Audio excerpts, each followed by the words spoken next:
With elections just 2 days away, economists, policymakers and politicians are watching the Rand. Well, Peregrine Treasury Solutions says an ANC win could trigger a new wave of Ramaphoria. It's also looked at the impact of coalition governments. To discuss this, we're joined by the company's Bianca Bottas. Good evening, Bianca. Thanks very much for your time. Well, let me ask you something I've heard and read economists and analysts saying very frequently in the last while, and that is that the Rands performance depends not so much on what is happening within our borders these days, or at least for the moment, but largely on what is happening around the world, and today in particular about all the reports going on between the the whole fallout, trade fallout between the United States and China. Good evening to you and the listener or the viewers. Yes, absolutely. We've actually seen quite a bit of moving away from moving the focus away from local fundamentals and looking at what is globally happening in the market. As you mentioned, the trade spat between the US and China is playing a massive role in what is happening in the Rand currently, and that sell-off of emerging market assets. And strangely enough, we haven't really seen any reaction to the local elections taking place a mere 2 days from now.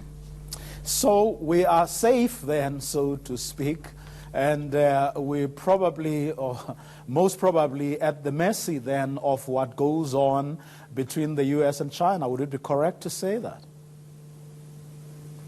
I wouldn't say that we are necessarily safe in terms of the risk that lies within the election.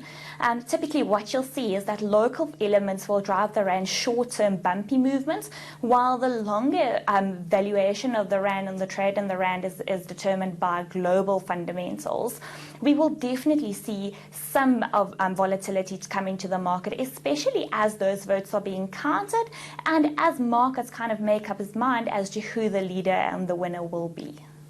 But those will be short-term, bar, of course, a major upset. Yes, it will be short-term. Markets are mostly banking on the fact that the ANC will still walk away with a majority vote. And markets like to depend on stability, predictability. So the fact that the ANC will remain the ruling governing party will ease the market. And then obviously we will start focusing on what the President Ramaphoria is able to do in the weeks following the election to actually ensure that there is swift action against those implicated in state capture, swift action with regards to Eskom, and then also other policies that comes into play when we look at economic transformation and reform. So you're saying that, yes, there may be sort of short-term fluctuations, but at the end of it all, that has already, now that's the outcome, which is an ANC majority result, has in fact already been factored in. Yes, so the only way we will really see a Ramaphoria 2.1, as we've coined it, would be if the ANC walks away with more than 58% of the votes. And that is highly unlikely. Earlier tonight you referred to a 53% outcome. Overall, it will be market positive.